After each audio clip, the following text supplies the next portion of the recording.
of working class people and fight back fiercely and proudly.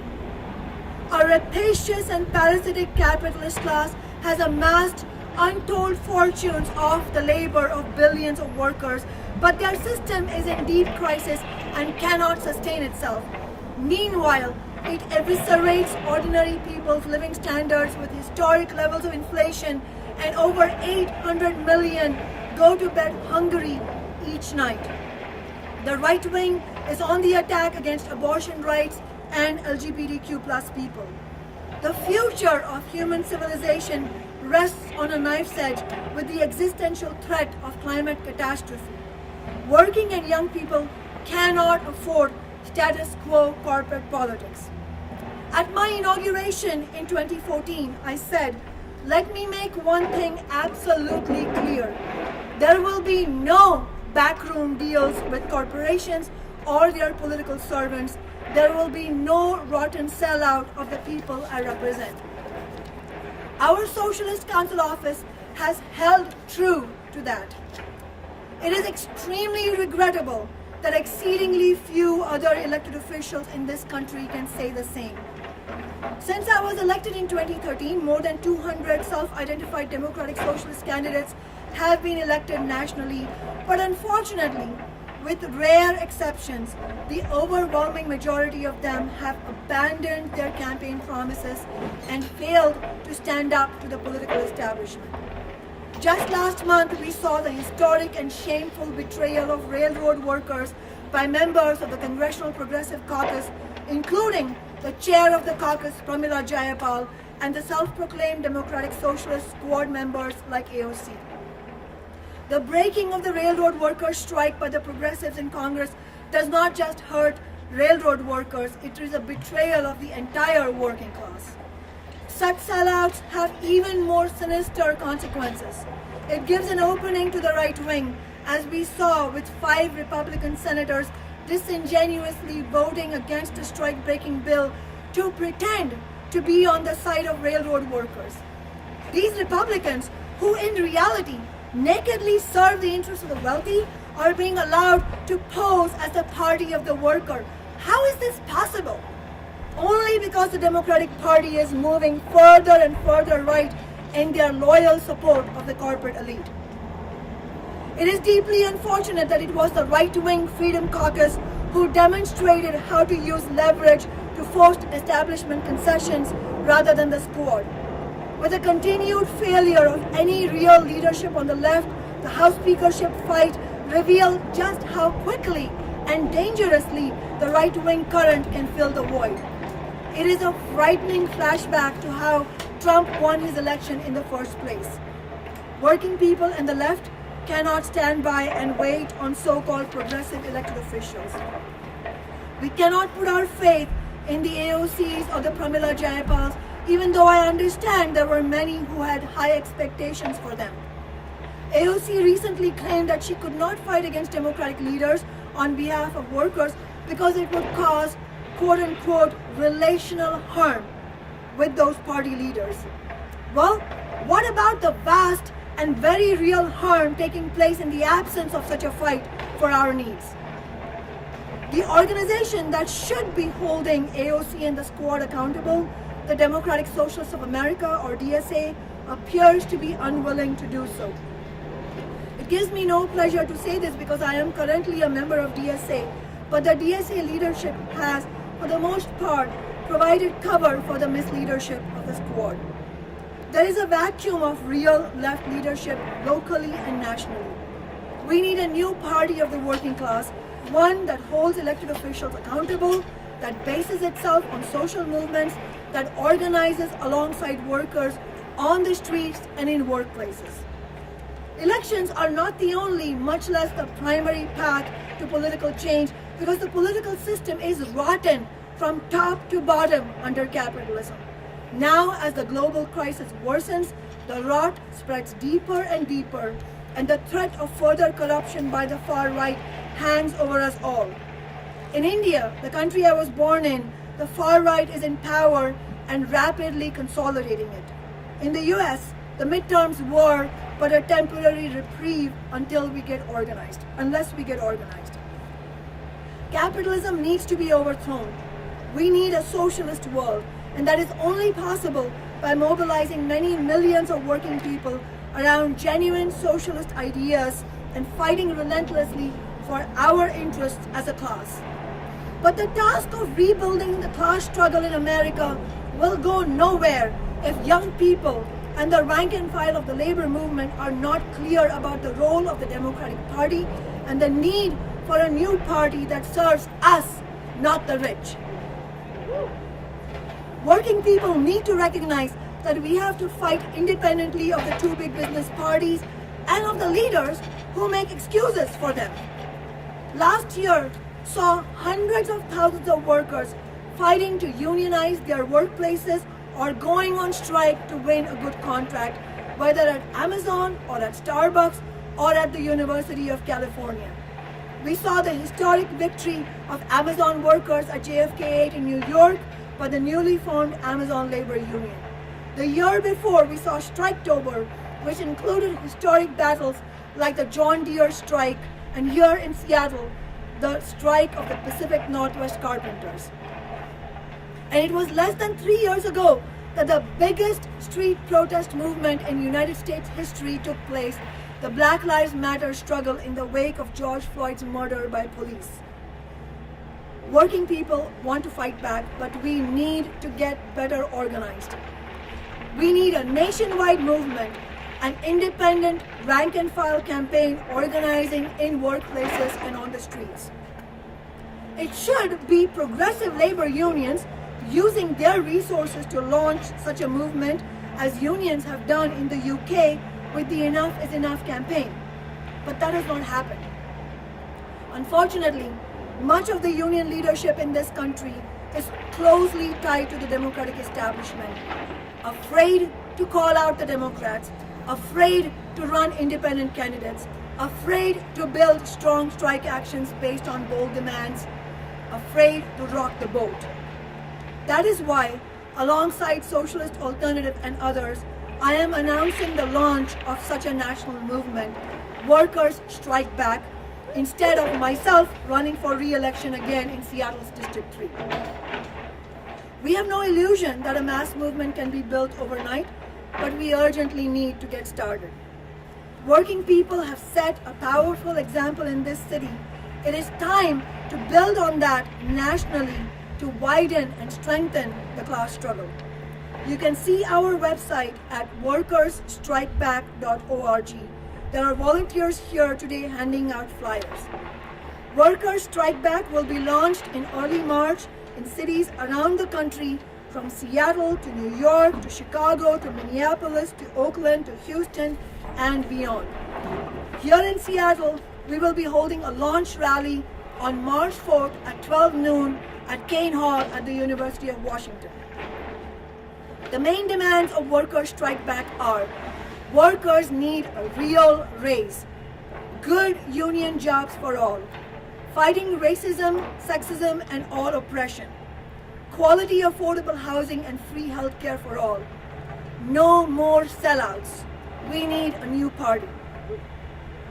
You can read our full program on our website, and everyone who agrees should sign the petition and share it widely.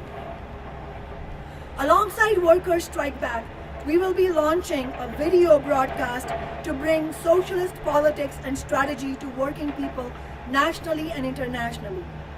This video broadcast, which I will help host, will be called On Strike, and it will begin airing this summer. More and more media calling itself independent and left has looked the other way or actively provided cover to politicians as they betray working people. This comes at a real price because it creates confusion and demoralization, effectively betraying working people a second time. One final thing. While I'm sure the corporate establishment in Seattle will be very happy with the news that I am not running again, they should not rush to mix their martinis just yet, because we are not done here. My council office will continue fighting relentlessly for working people right up until the final days of my term. We will be bringing rent control for a vote And alongside our new organization, Workers Strike Back, we will be building our movement for renters and workers' rights. And when this term is over, we will continue to be disturbers of the political peace in Seattle as well as nationally, whether inside or outside City Hall. I urge young people, working people, and union members to join Workers Strike Back. Thank you. Who's ready to build Workers Strike Back and fight for the things we need? All right, thank you so much. So we have 3 more speakers, and then we'll take some questions from the media and press if there are any, which I imagine there might be. So I'm gonna go ahead and actually first, before I'll say that, I think to really emphasize the fact that this year will be a fighting year, as always, for Councilmember Sawant's office. We would like to really encourage all press to come to a press conference we'll be having on Tuesday, which we'll be sending out details about soon, January 24th at noon at City Hall, for another very important announcement for a fight we'll be having very shortly, a new struggle. So go ahead and mark your calendars with that. We're here today, as we have been many times before, at New Hope Baptist Church. And our next speaker is Senior Pastor Reverend Jeffrey. As most of you know by now, Reverend Jeffrey has fought alongside this council office from the beginning, dedicated his life to truly unrelenting struggle against racism, all inequality that stems from the capitalist system. And we fought for the Amazon tax together in 2020. Few fought were as prominent and crucial a part of that struggle as Reverend Jeffrey and the community in the Central District were. One, affordable housing funding for communities like the Central District in Seattle. And so he's here today to help us build and launch Workers Strike Back. Thank you so much, Reverend Jeffrey.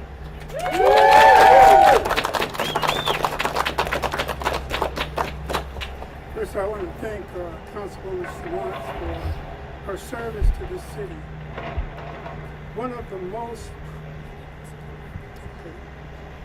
I want to thank Councilwoman Sawant for her service to this city. One of the most pressing issues facing this country and this world today is wealth inequality, which is caused historically by unjust labor practices, racial discrimination, and corporate exploitation and industrial colonialization of poor, people of color, and economically disadvantaged countries. According to the Federal Reserve 2021 fourth quarter report, 1% of households in the United States holds 32.3% of all the wealth in this country, while the bottom 50% hold less than 3%, 2.6%. According to some reports, wealth inequality has substantially increased in the United States to the point where 1% and the top 10% own increasingly concentrated amounts of the wealth. What we need today, what we need now, is an organization such as the one that Councilwoman Sawant bravely is beginning to launch. We need this organization today to help and sustain the rights of workers, an organization committed to eliminating poverty, not tolerating it, through full employment. According to Martin Luther King, as he began his march on Washington, work and equity, wage is not a privilege, it's a right. It's a right for everybody. It's a civil right. Today, I applaud Kshama Sawant as she prepares to take on this important work. I also thank her for her life-changing work that she did for our community while on City Council. However, there is only so much that can be accomplished through this political system, bankrolled by corporations and big money interests. I believe that this is not the end for Kshama Sawant, but this is simply a new beginning, and I will do everything I can within my power to assist her as we move forward to deal with the problems of poverty, social injustice, the dictatorship of the rich, and the homeless problem that we have in this country. Thank you very much. Thank you so much, Reverend Jeffrey. I think I speak for everyone when we say we look forward to many more years of struggle together. So next, I'd like to introduce Raghav Kaushik, who is our next speaker. He's been involved in the Coalition of Seattle Indian Americans and many other organizations that we fought alongside for many years in Councilmember Kshama Sawant's office. And alongside Raghav and other activists, we won the first in the nation resolution 3 years ago, which was against the deeply reactionary anti-Muslim laws, really anti-poor citizenship laws that were passed, attempted to be passed in India by the right-wing reactionary Hindu fundamentalist BJP. This resolution was followed by resolutions similarly passed in multiple cities across the nation and was a shot in the arm for the movement in India. Raghav was also a prominent activist in the tax Amazon struggle, and we're honored to have him here today as well. So thanks so much, Raghav.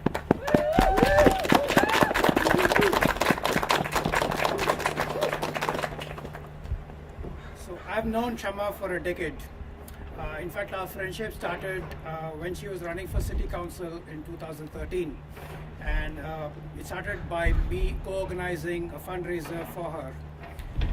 And since then, it's been a privilege for me to be a part of and witness firsthand the incredible set of victories that Kshama and SA have spearheaded.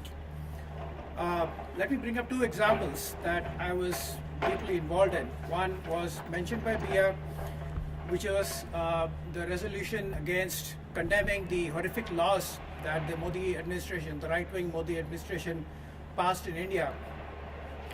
Seattle was the first city to show solidarity with the uprisings in India against the Modi government, against these laws. And I know from my personal involvement how deep, how meaningful this solidarity was, both for the people there, working in the uprising there, as well as for the South Asian community here. Another example that I was personally involved in very deeply was a resolution for a waiver on COVID vaccine patents. The goal was to make patents, vaccines available to the world. And again, Seattle was the first city to pass such a resolution. And this was a big part of the pressure that was built on the Biden administration who eventually agreed to a waiver, which was record-breaking. If you look at the record of the Democrats, this was a break from the past. Not surprisingly, the Biden administration didn't quite follow through, but they at least agreed to the waiver in principle. One noteworthy aspect of this particular campaign was that while it was focused on the COVID vaccines, it actually offered a bigger critique of patents and intellectual property. And we heard talk about inequality. I completely agree. Patents and intellectual property are one of the biggest sources of inequality in this country and in the world. So that's a good illustration of how the internationalist aspect of her work connects to local issues. We need the kind of approach that Kshama and SA bring being applied to the national scale in this country. We need leadership like hers to win urgent needs for working class in this country and in the world. I'm really looking forward to seeing. Thank you so much, Raghav. So our last speaker before we go to questions from the press is Nina Wirtz, who has been fighting alongside our council office for several years now, and who is a rank and file member of the Northwest Carpenters Union and a member of the rank and file caucus, the PJ McGuire group. that really led the way in militantly fighting during the carpenter strike in 2021, demonstrating what it looks like to take on the bosses and, sell out union leadership and fight back for the things that working people deserve, setting an example here in Seattle and across the country. We're very excited to have Nina here today with us as well.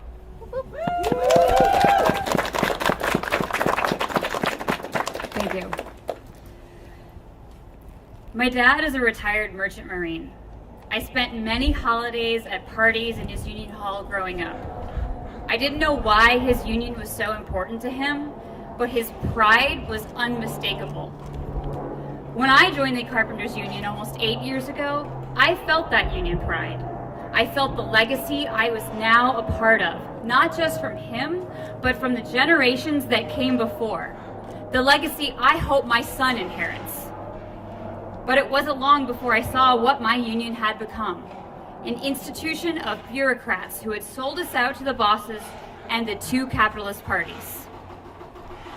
In the summer of 2021, construction was booming in Seattle. It was time for us carpenters, for all of us, to finally see some of those blood, sweat, and tear-earned profits. But the union wasn't having it. After a growing dissent from 4 failed contracts that didn't even cover the rise of cost of living, we were finally authorized to strike. But between backdoor deals with the building trades union to have off days from picketing, not to mention deals with the contractors themselves to keep us from striking most jobs in the first place, our strike was destined to fail right out of the gate. As one of these dissenters, and now as the co-chair of the rank-and-file-led Peter J. McGuire group, I saw nothing but opposition from the political and labor establishment. My own union started a petition against solidarity.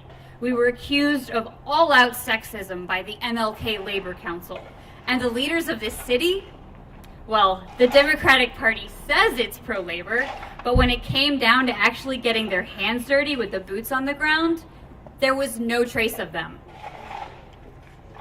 We were looking for solidarity from anyone who could give it. We would have welcomed support from any party, any organization who was willing to stand with us and back us up as we demanded a fair contract. But of course, the establishment wasn't willing to challenge the status quo. So who showed up? Socialist City Councilmember Kshama Sawant. She and the members of Socialist Alternatives stood with us and listened to our demands. She offered $10,000 to a carpenter solidarity fund that our union refused to set up.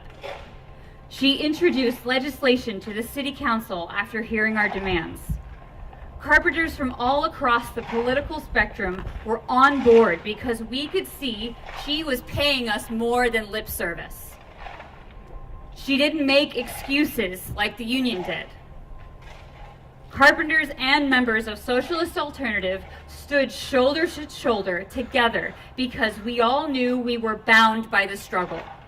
We knew then, as we know now, it is not political affiliation, it is not race or gender identity that makes us workers. We are all of one class. That's what solidarity looks like.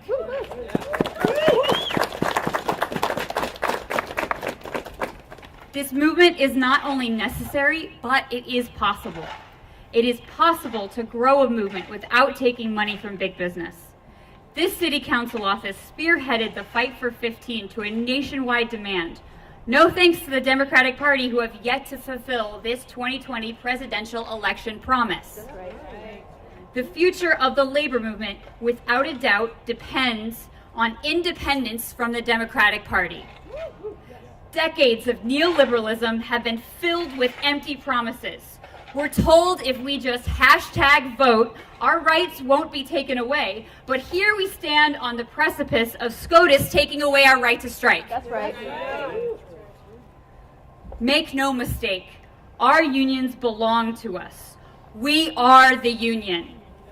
But the leadership prefers an approach akin to the businesses they should be opposing. These labor leaders work in tandem with the Democrats. We're told to vote for subpar contracts every year because this is the best we can do. How many times are we supposed to settle? So it's time to stop settling. It's time to take back our unions and make them the militant democratic organizations they should be. It's time to organize all workers, union and non-union, public and private sector, through a national campaign. It's time for a workers' party. Kshama Sawant's office has only shown us a taste of what is possible. It's time for workers to strike back.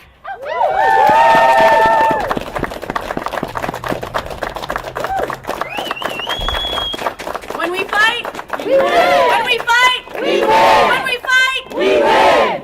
All right. Thank you to our speakers. We had a bit of a live stream issue at the beginning, so I just want to reiterate for folks. The launch event that we'll be having here in Seattle is March 4th, Saturday, March 4th at noon at Kane Hall on the University of Washington campus, room 130. And it's going to be really exciting. We've got some leaflets here, and I want to reiterate the 5 demands of Workers Strike Back, which I think are exciting, for a lot of people here to hear for the first time, and for folks online to be able to see this. The first demand: workers need a real raise. The second: good union jobs for all. Fight racism, sexism, and all oppression.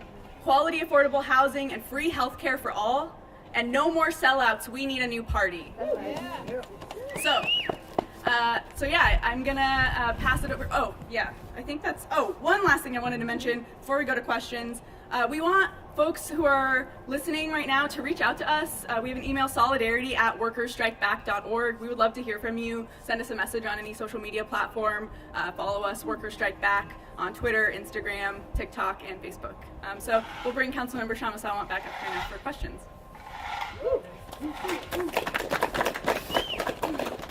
Councilmember, why And make the also real? if you have questions for any of the Oh, other yeah. speakers. Councilmember, why make the re-election announcement today, What do you mean, as opposed to when? as opposed to a couple months down the road when you have this big event? Why make the announcement today? The timing of the announcement. Because the event that we're having on March, which is the launch of our national campaign and movement, Workers Strike Back, is not going to happen because we announced it. It's going to happen if we build for it. And so we want to encourage everybody who's watching this and all the tabling and leafletting that we're going to do from today onwards to build for people to come to that launch, because it is important for the success, imperative for the success of Workers Strike Back, that tens of thousands in Seattle and hundreds of thousands nationwide join us in the Workers Strike Back project. So what factored into your decision to not seek re-election? As I said before, and as others have said, in reality, what stands out about our nearly decade, and by the time I end my term, it will be a whole decade that we will have been in office. And what stands out, what is astoundingly remarkable about what we have accomplished, is that we have won 4 elections and also become the longest serving sitting city council member, not on the basis of go along to get along politics, not on the basis of wine and cheese with the Chamber of Commerce, the Democratic establishment, but by fighting back and becoming a thorn in the side of the Seattle ruling class. That's what stands out, but it also shows that this is not going to be enough. Having one city council office cannot replace a nationwide movement, and it truly is necessary at this point that socialist alternative union members like Nina Wirtz and others around the nation who want real social and economic justice, that we build a much wider campaign that brings together people from many cities. So did you feel that you couldn't accomplish that while still serving as city council member? It is people who represent corporate politics and the elite, whether in the media or in the political establishment, who will say both that we didn't accomplish anything even though we have won historic victories, and also, oh, if you're leaving office, then it means that you don't think you can accomplish over here, and also that maybe you are leaving office to go away from workers to retreat. In reality, what this is the launching of a nationwide campaign to take the message of what we have won here to workers nationally. And as I said, it would not be on the shoulders of socialist alternative had the labor leadership or other very prominent leaders on the left like AOC and Bernie Sanders launched a nationwide movement. I wish they had. I would proudly have joined that movement and fought for our ideas, but that hasn't happened. So this is a beginning, and we hope that rank and file workers and young people across the nation will feel inspired to join us and begin this fight back. Hi, so Justin from CapitolHillSeattle.com. I was curious to know more about the collective decision of Socialist Alternative around any possible heir apparent or someone else to pick up your mantle here in District 3. How come there's not a candidate here announcing a campaign? Well, just the vocabulary of heir apparent and picking up an individual's mantle, that is completely contradictory to actually how working people win victories. One of the fundamental components of why Socialist Alternative's elected office has been, as I said, fundamentally different than any other elected office is because we don't play personality politics. Because it is when you rely on an individual, however well-meaning, to make miracles happen is when the sellout begins. The reason our office is so strong is that I am not alone. I have Socialist Alternative with me, and Socialist Alternative itself is rooted in movements of working class people. And it is through using our office to build broader struggle that we have been able to win $15 an hour, Amazon tax, and renters' rights victories. Without that collective approach, nothing is possible. So have you discussed running another candidate here? So, so whether or not to run a candidate, again, based on everything I just said, cannot be a question of an individual. If we run a campaign, it is going to be through the resources of Socialist Alternative and the broader movement we build. And if we throw in resources behind one campaign, it takes away resources from another. So we think the best possible use of Socialist Alternative's resources and the powerful solidarity that we bring for working class people is best used at this moment by launching this national campaign. So that's a no. No to what? No, you're not running a Socialist Alternative candidate in District 3. We're not running, but I'm explaining why. If you're interested in why, then that was the answer. If you're not interested, you can take whatever you want from it. Why also, I just wanted to make sure I understood. Thank you. Any other questions? How much did the recall campaign last cycle weigh on your decision whether to seek re-election?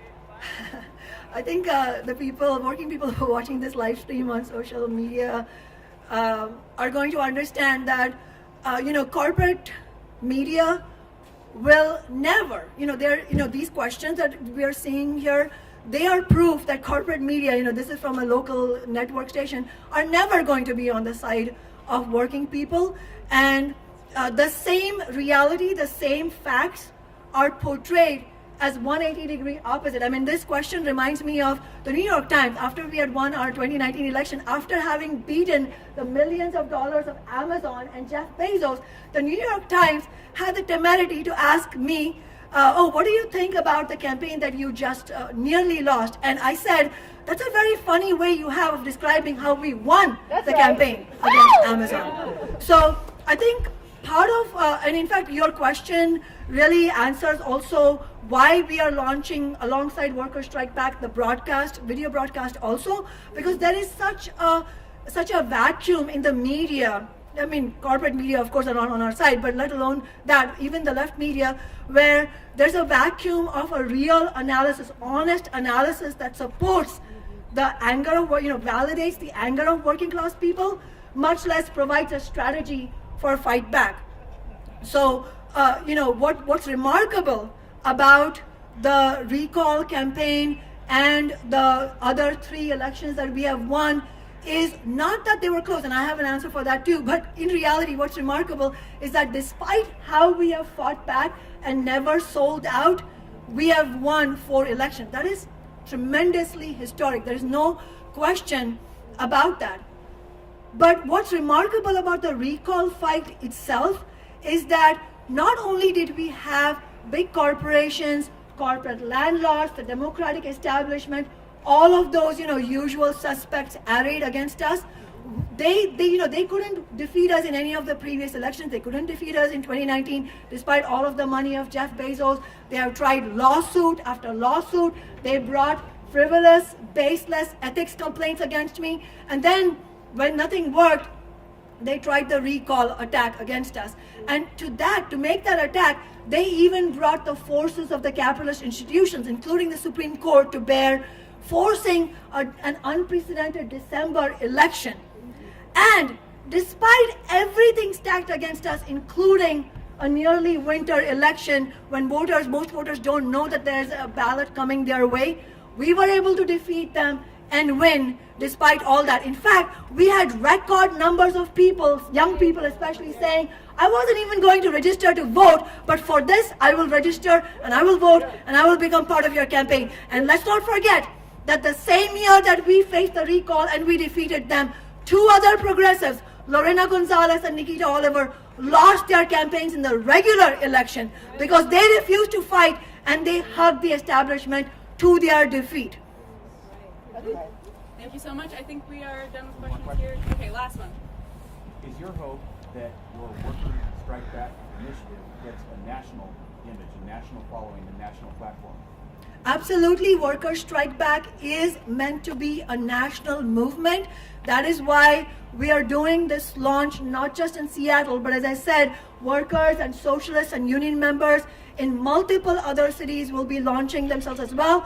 And we're going to be using our broadcast program, video broadcast on strike, to also air nationally and internationally. In fact, we need a nationwide and international discussion of working class people about how should we build the fight back, how should we win, how, after all the betrayals by the Squad and by Pramila Jayapal, can we win Medicare for all? Should we put our faith in them or should we organize in the grassroots? That's one of the questions.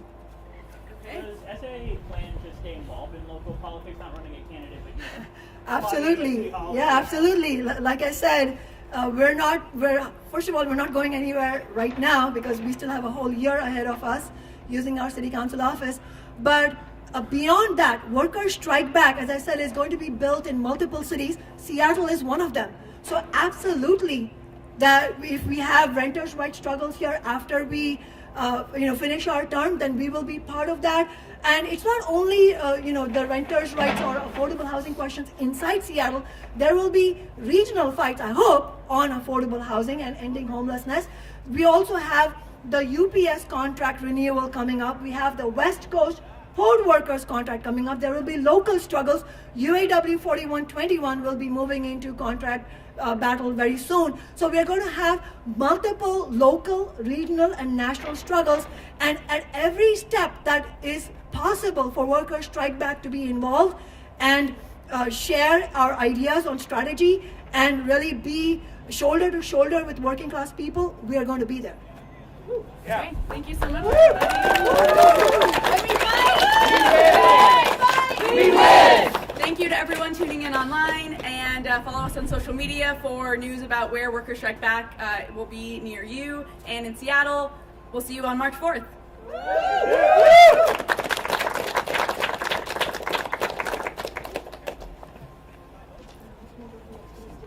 Oh, and don't forget, for all the media, next Tuesday, press conference at City Hall. Check your inbox. I'm just trying to make you guys know that it's over, so if you guys want to let the web know or whatever. Okay, thank